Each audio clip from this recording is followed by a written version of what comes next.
Bueno, escogí el artículo que se llama La masificación de la educación y la búsqueda de igualdad, justicia y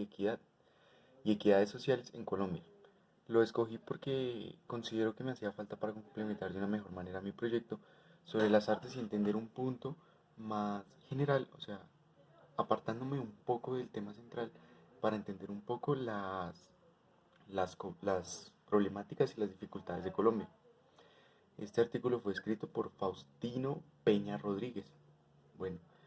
en resumidas cuentas, el autor nos da una, un breve, una breve descripción del proceso que ha tenido Colombia desde las últimas décadas y cómo ha ido evolucionando la educación en Colombia, la cual nos expresa que el desarrollo no ha sido muy avanzado, no ha tenido tantos resultados, pero que sin embargo no significa que sea la peor, que nos dice que nos dice que tras las últimas décadas se ha visto una monopolización o una masificación de la educación, es decir, brindarle la educación o repartir la educación, la mejor educación a las personas más privilegiadas, entre otras,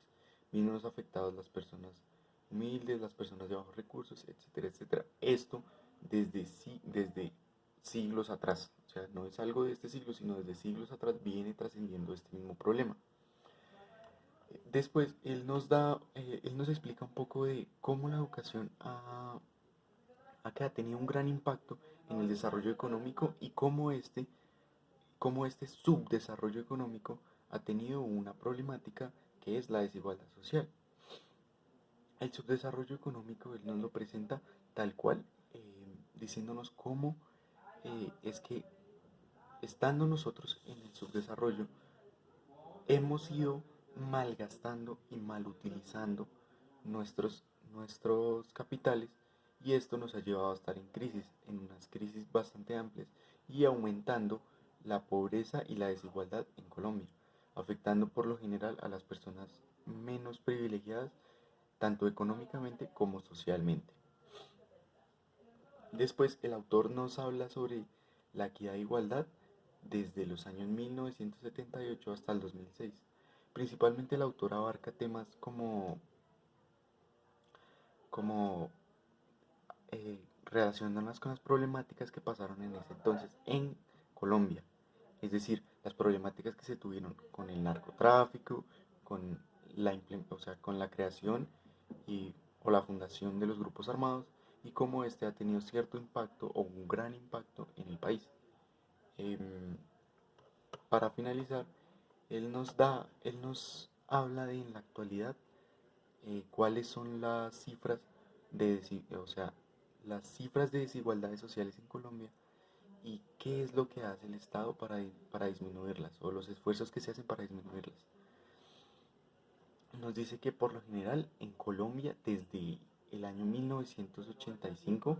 hasta el año 1997 por lo general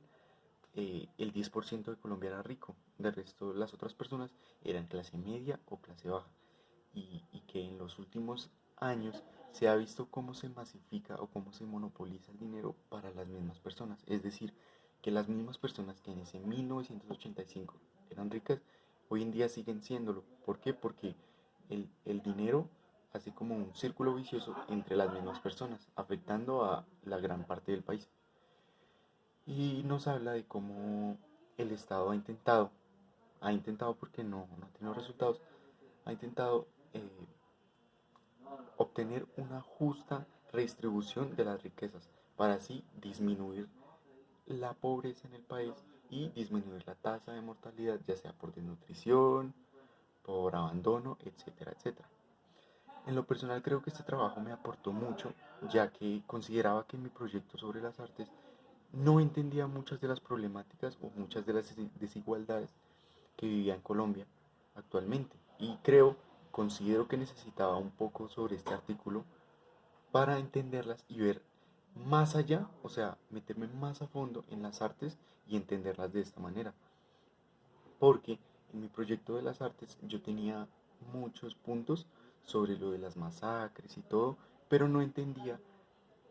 cómo se complementaban estas expresiones para dar un punto final o un punto general